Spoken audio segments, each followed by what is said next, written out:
Raise your hand if your government plan would provide coverage for undocumented immigrants. Ladies and gentlemen, we don't have a health care system in the United States. We have a sickness care system in the United States. And I will ensure that... Now, nearly all the Democratic presidential hopefuls have one major position in common that Israel would be opposed to. They're all in favor of the Iran nuclear deal. Now, I heard that Donald Trump got out of the Iran nuclear deal just to spite Obama. It was a Barack Obama thing, and we're just going to get out of everything Barack Obama did. Well, that's no reason to get out of it. Now Iran is creating more nukes, and now we're, about to get into a big war because of it. So the Iran nuclear deal, he pulled out of it, and now we're having all this tension. Stage, I would like to speak on the issue of race. And I'm going to now direct this at Vice President Biden. I do not believe you are a racist. And I agree with you when you commit yourself to the importance of finding common ground.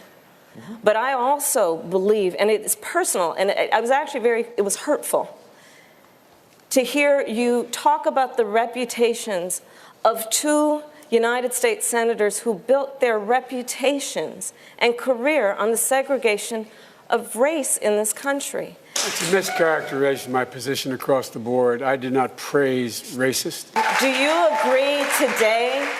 agree today that you were wrong to oppose busing in America then? No, do you agree? I did not oppose busing in America. What I opposed is busing ordered by the Department of Education.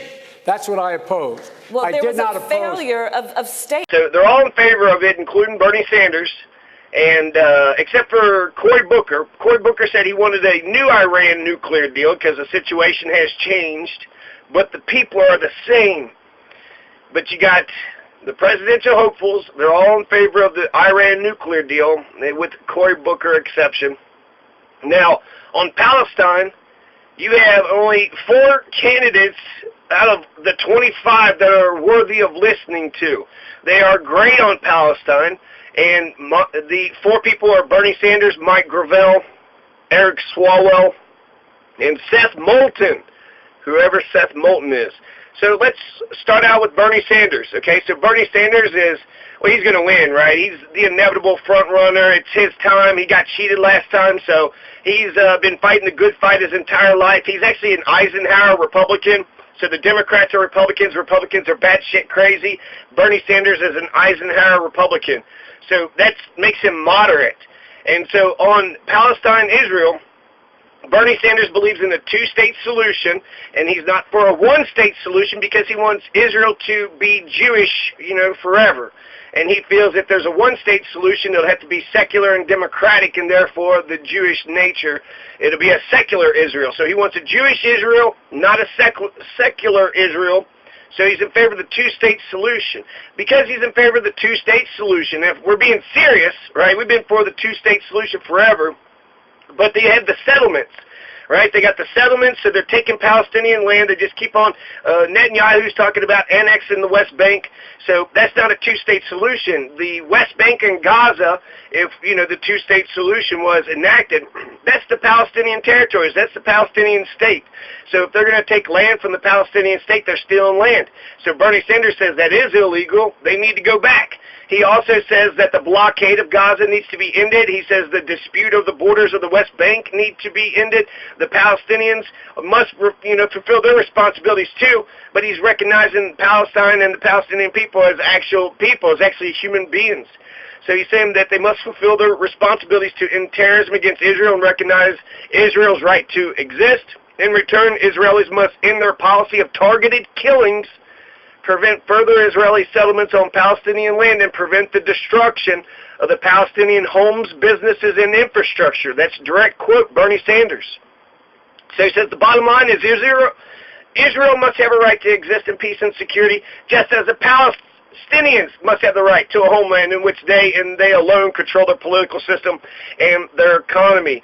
Bernie Sanders is a socialist Jew, right? Isn't that crazy? A socialist Jew wants to become president of capitalist Christian America. Well, not exactly Christian, but we have a separation of church and state. There is no establishment, so the government must maintain neutrality when it comes to issues of religion. So Bernie Sanders, his father was a Jewish immigrant from Poland. Bernie's brother Larry stated that their father and uncle had immigrated to the United States and all the rest of their family were killed. They died in the Holocaust. So Bernie said that his Jewish heritage showed him the importance of politics at a young age. A guy named Adolf Hitler won an election in 1932, won an election, and 50 million people died as a result of that election in World War II, including 6 million Jews.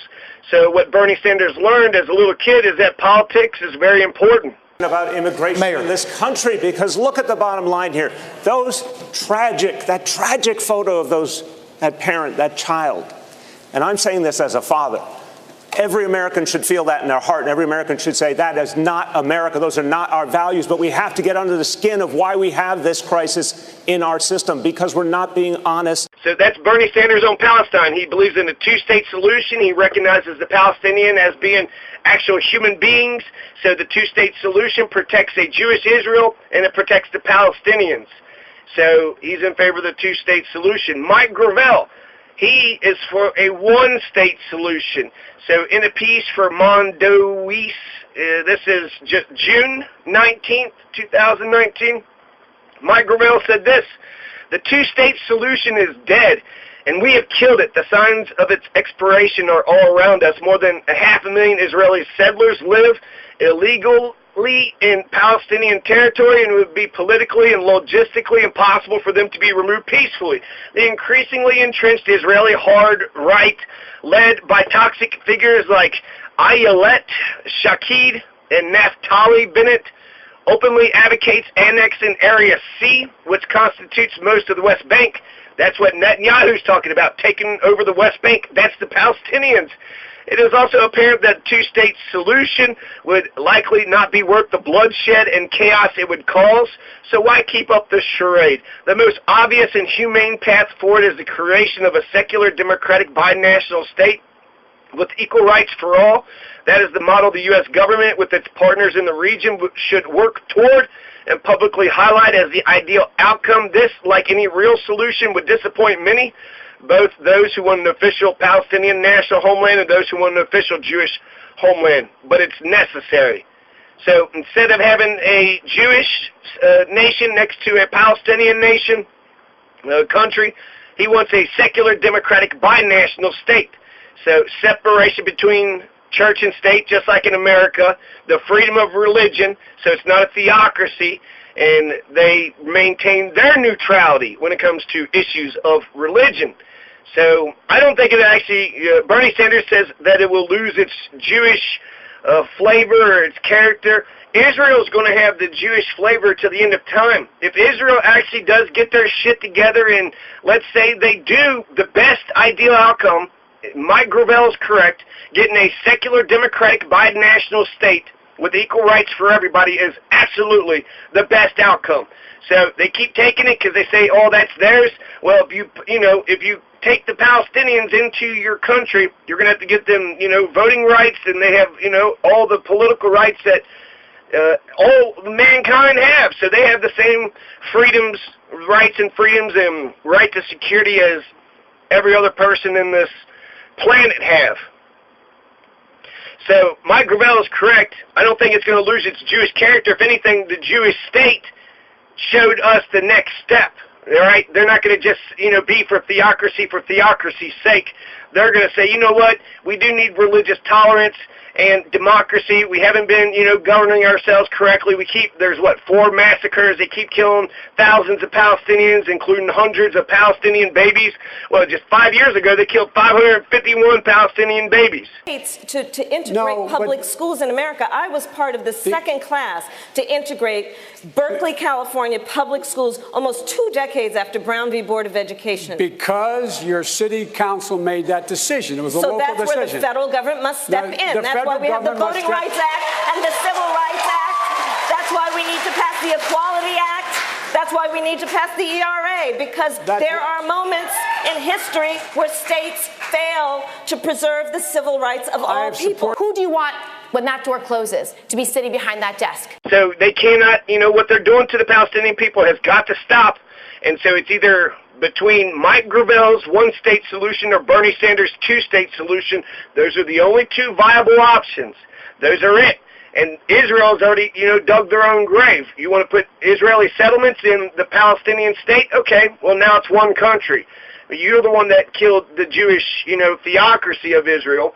But Israel being secular, I just think that with its roots as, being in Judaism and with the Jewish people, that's another thing Bernie Sanders says, is that the Jewish heritage is one of, peace and justice. Karl Marx, Spinoza, Albert Einstein.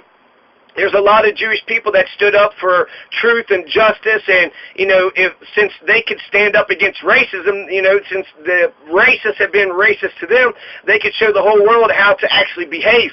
Let's not scapegoat an entire nation of people. Let's be, the Paulo Freire says that it's for the duty of the oppressed is to not just liberate themselves, but to liberate their oppressor as well. Children from their families. Jose, and so I want to challenge every single candidate on this stage to support the repeal of Section 1325. 30 seconds.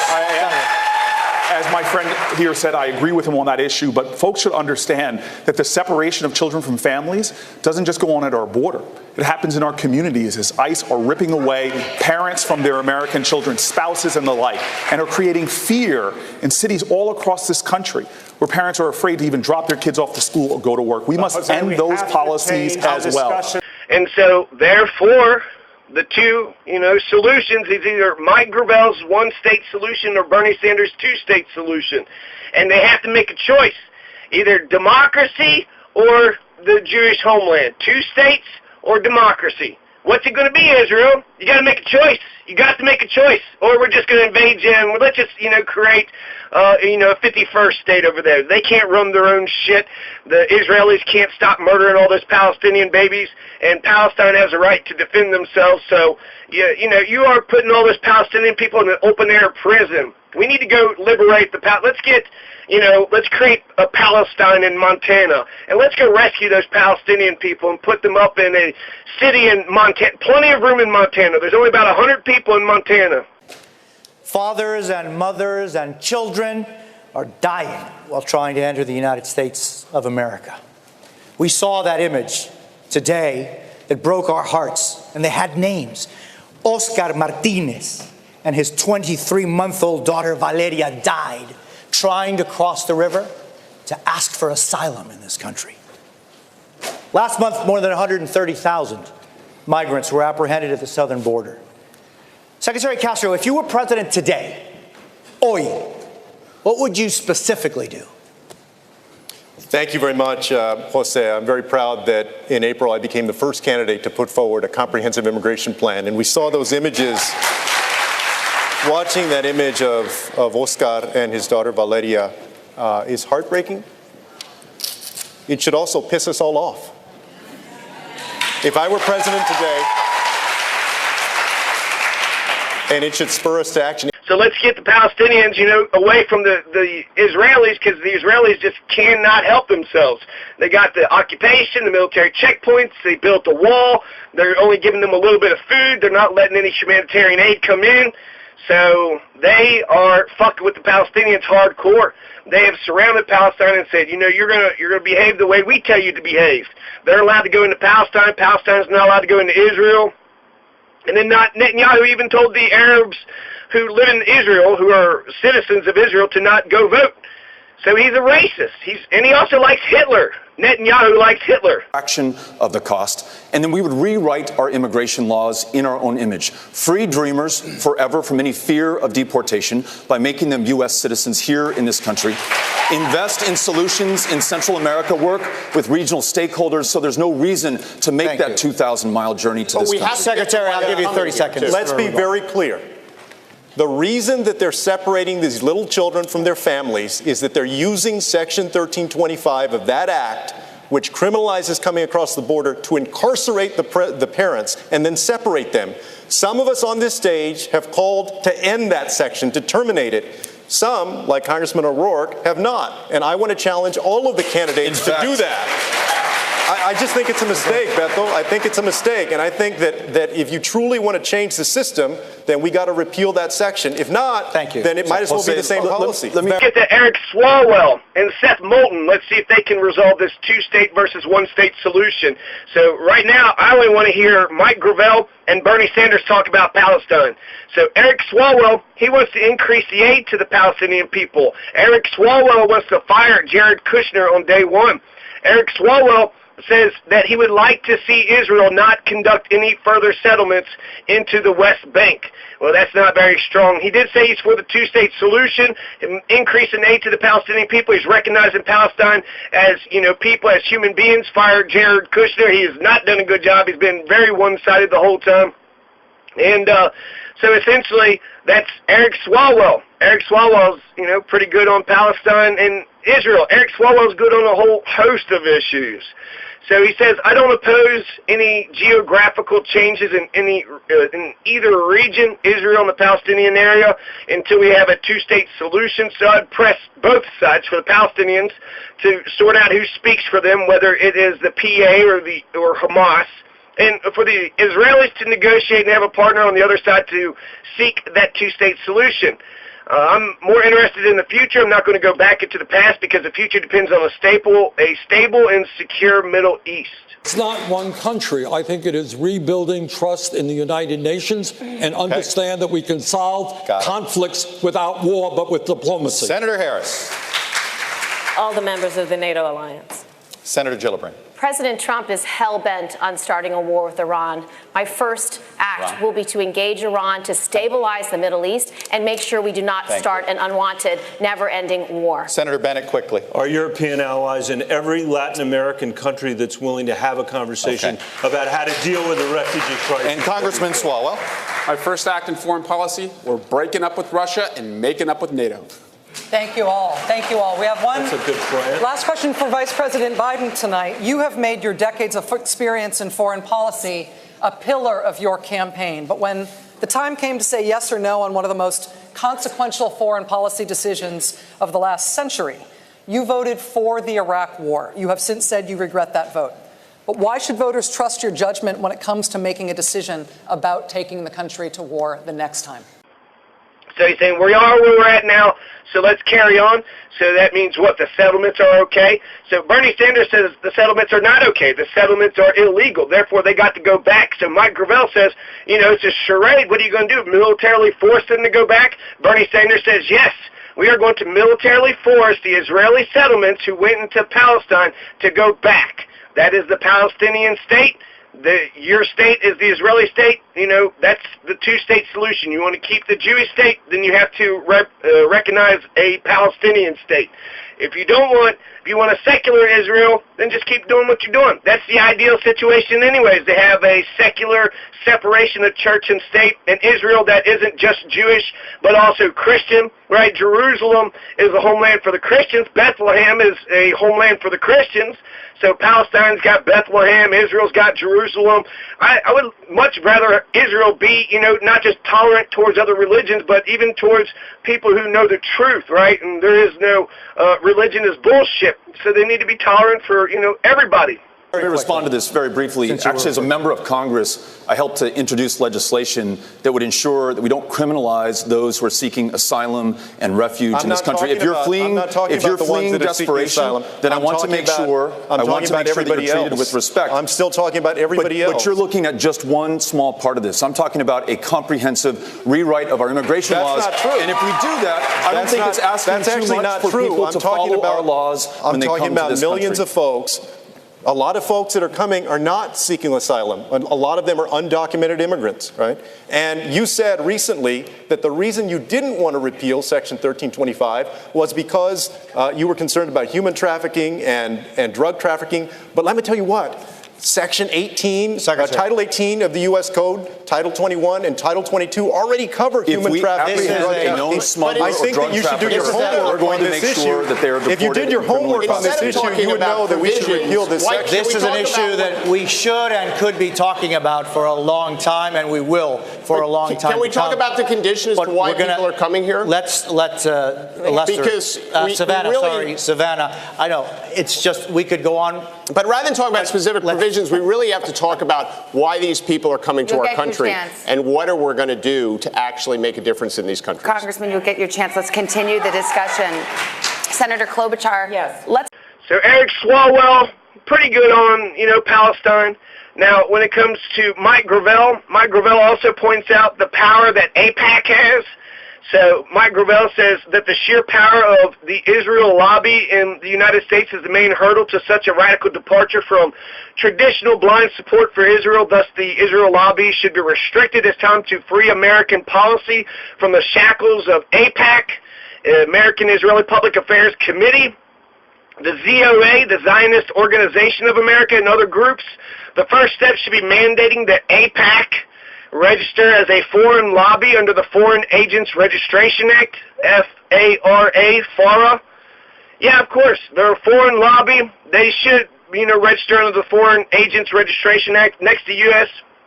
should end military aid to Israel, citing the Israeli military's complicity in crimes against the Palestinian people. It should call for a gradual demilitarization of Israel and Palestine, and should be clear with the Israeli government that the days of Israel right or wrong are over, and the U.S. should refuse to take unconditional steps to stifle BDS.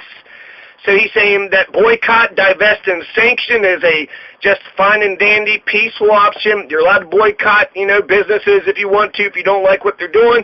So he's saying that we need to cut off the funding. We need to make sure that these Zionist organizations are kept in check. Chuck, this is a question from our viewers. We put some suggestions that ask maybe they could share some. Here's one that came from Kathleen from Canby, Oregon, who writes, many fear the current administration has inflicted irrevocable harm on our governing institutions and norms, and in the process, on our reputation abroad. The question is, what do you see as important early steps in reversing the damage done? And we'll put this one to Senator Bennett. Thank you very much. What an excellent question. First of all, we have to restore our democracy at home.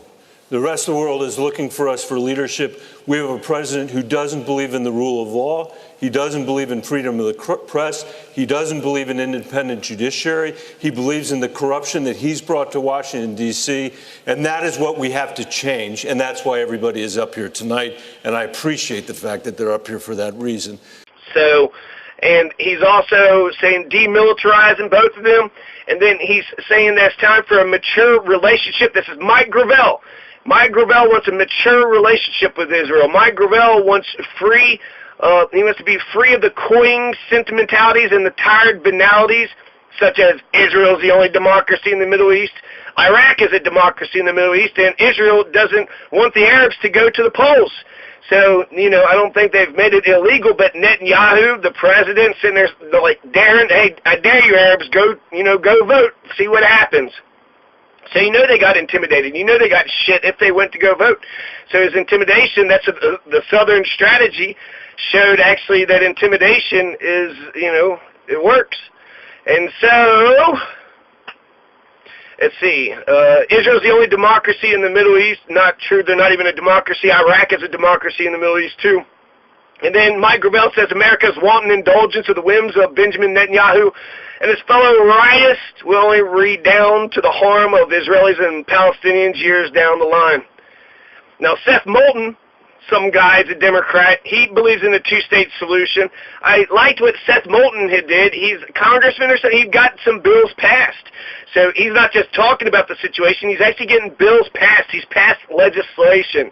So Seth Moulton, he said, I have signed legislation that is sometimes controversial to say that we do not supply Israel with weapons and goods if they do not uphold standards for the treatment of Palestinian kids in prison, for example. It's Now, it's not that hard for them to do this, and Israel is our most important ally in the Middle East. Now, they're a democracy that we have sworn to protect, and we should, but we also have to hold our friends and allies to the same standards that we should uphold ourselves. To fight for women's rights. I have been the fiercest advocate for women's reproductive freedom for over a decade. I would pass a $1,000 freedom dividend for every American adult starting at age 18, which would speed us up on climate change, because if you get the boot off of people's throats, they'll focus on climate change much more clearly. We must be a country who loves our children more than we love our guns. If more guns made us safer, we'd be the safest country on earth. It doesn't work that way. Here to help me dive into all of those issues we heard tonight on the debate stage, we've got... So interesting, he says the most important ally, he said they're a democracy, right? Are they a democracy? Do they have instant runoff voting? Then you're not a democracy. If you don't have instant runoff voting, you're not an actual true blue democracy. Maybe if you got parliamentary, you might have a parliamentary system. So if you don't have a parliamentary system and you don't have instant runoff voting, then you don't have a democracy. A good bill he passed, H.R. 4391. This would express a sense of Congress that any abusive or unnecessarily harsh conditions or treatment of Palestinian children during their detention by the Israeli military is a violation of international law and counter to U.S. and international human rights standards. 4391 also prohibits the use of U.S. funds to support any abusive or inhumane detention of children. 2013 UNICEF report showed that Israeli forces arrest, interrogate, and detain approximately 700 Palestinian children a year. While experiences vary, the Israeli military have been documented subjecting children to harsh, sometimes abusive interrogation methods. America should not support these undemocratic practices. That's why I support H.R. 4391, and I believe it will contribute towards a peaceful resolution to this complex conflict and a lasting two-state solution. About the division that's been fomented in this country, the way that American citizens have been told that immigrants somehow created their misery and their pain and their challenges. For all the American citizens out there who feel you're falling behind, who feel the American dream's not working for you, the immigrants didn't do that to you. The big corporations did that to you. The 1% did that to you. We need to be the party of working people, and that includes a party of immigrants. But first, we have to tell working people in America who are hurting that we're going to be on their side every single time against those big corporations who created this mess to begin with. And remind people we're all in this together. If we don't change that debate, that politics that's holding us back, we won't get all these reforms people are talking about. That's what we need to do as Democrats. Congresista O'Rourke, ¿qué haría usted en el primer día, si usted es presidente, sobre esta realidad que está ocurriendo? What would you do, Congressman, day one at the White House? Vamos a tratar cada persona con el respeto y dignidad que merecen como humanos. We would not turn back Valeria and her father, Oscar. We would accept them into this country and follow our own asylum laws. We would not build walls. We would not put kids in cages. In fact, we would spare no expense to reunite the families that have been separated already. And we would not criminally prosecute any family who is fleeing violence and persecution. We would make sure... Secretary, let him finish, and I will give you... Let him finish, please. Yes. We would not detain any family fleeing violence, in fact, fleeing the deadliest countries on the face of the planet today. We would implement a family case management program so they could be cared for in the community at a So Seth Moulton is for a two-state solution. Eric Swalwell's for a two-state solution. Bernie Sanders is for a two-state solution. Mike Gravel says it's too late. He's for a one-state solution. So what's it going to be, Israel? Is it going to be one state, two states? So Mike Gravel, I like Mike. He's for a single secular democratic republic. This is Mike Gravel. The two-state solution is dead. And we have killed it. 500,000 Israelis have illegal settlements in Palestine. The most obvious and humane path forward is the creation of a secular democratic binational state with equal rights for all. Power of AIPAC should be restricted. He wants to register AIPAC as a foreign lobby under the Foreign Agents Registration Act. FARA in the $4 billion a year subsidies in military aid given to Israel. And he's not going to stifle the BDS movement. You have the freedom to boycott. If money is speech, then boycotting, not buying stuff should be, protected too. You have a right to, be silent if you did something. You have a right to be silent if you didn't do nothing. You're allowed to boycott. You're allowed to not go buy, some corporate goods or services.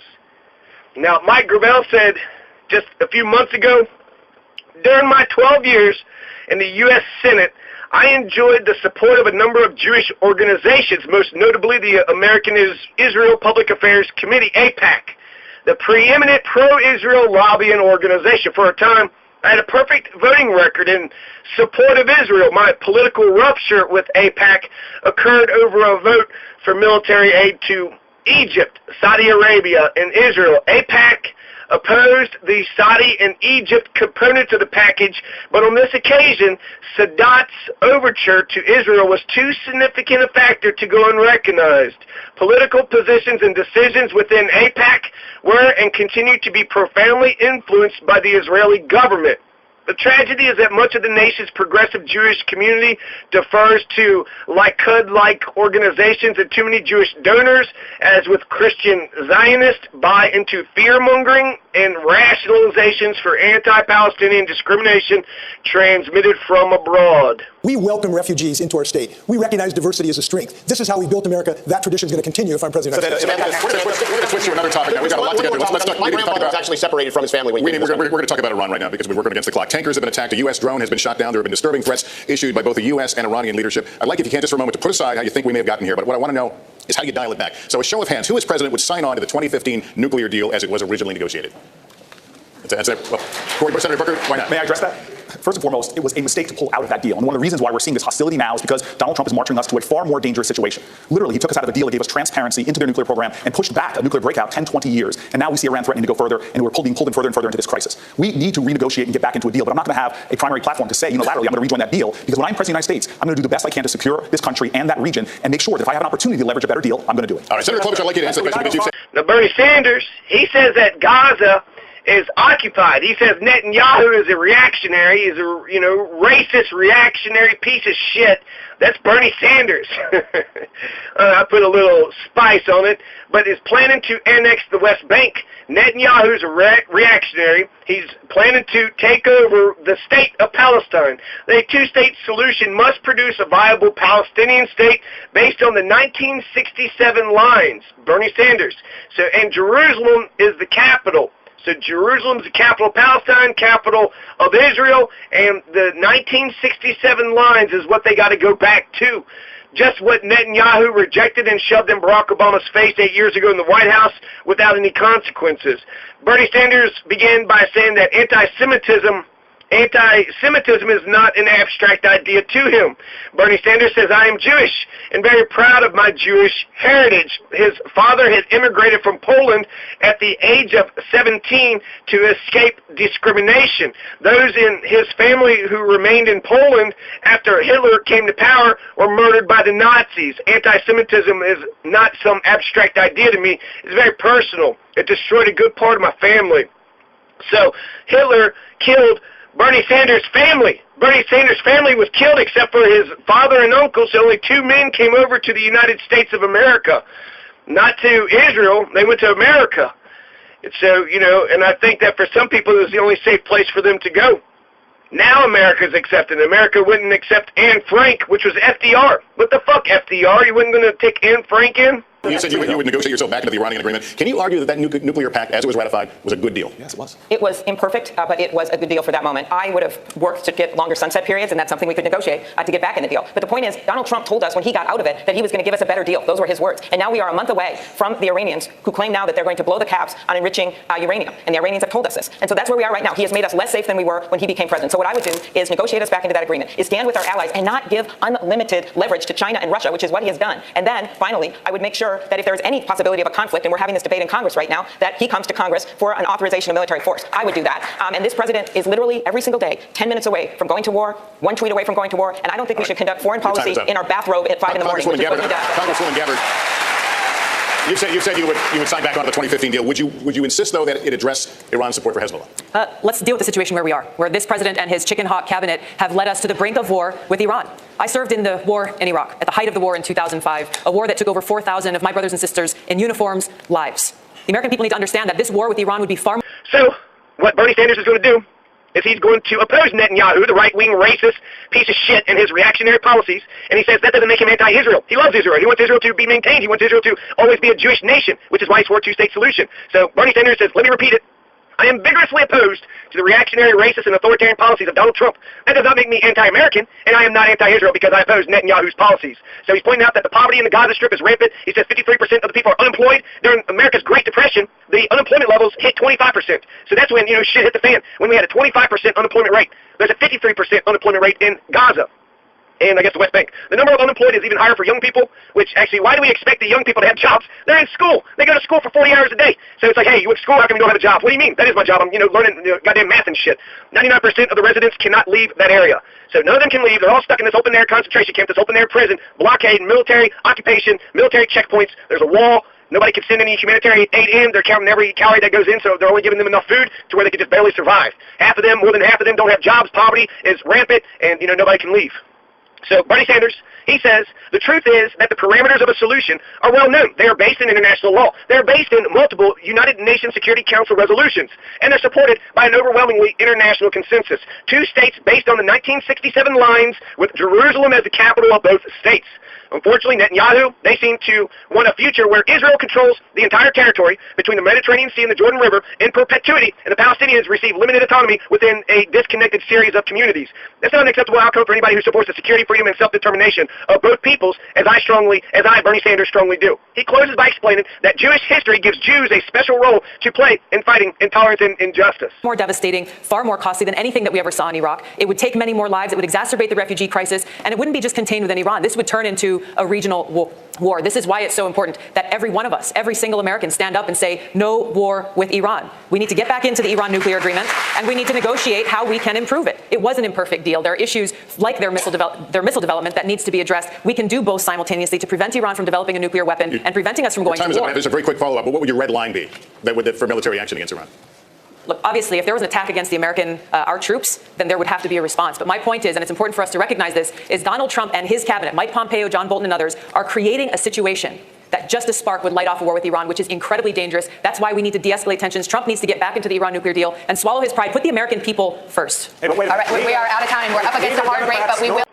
Mike Gravel is for a singular, secular, democratic republic. A 2-state solution is dead, and we have killed it. And he went ahead and he's going to say that we need to pull, AIPAC, make sure they're, in the foreign, whatever thing, they got to register their, not of their foreign lobby. So we're letting a foreign lobby essentially govern, America's affairs.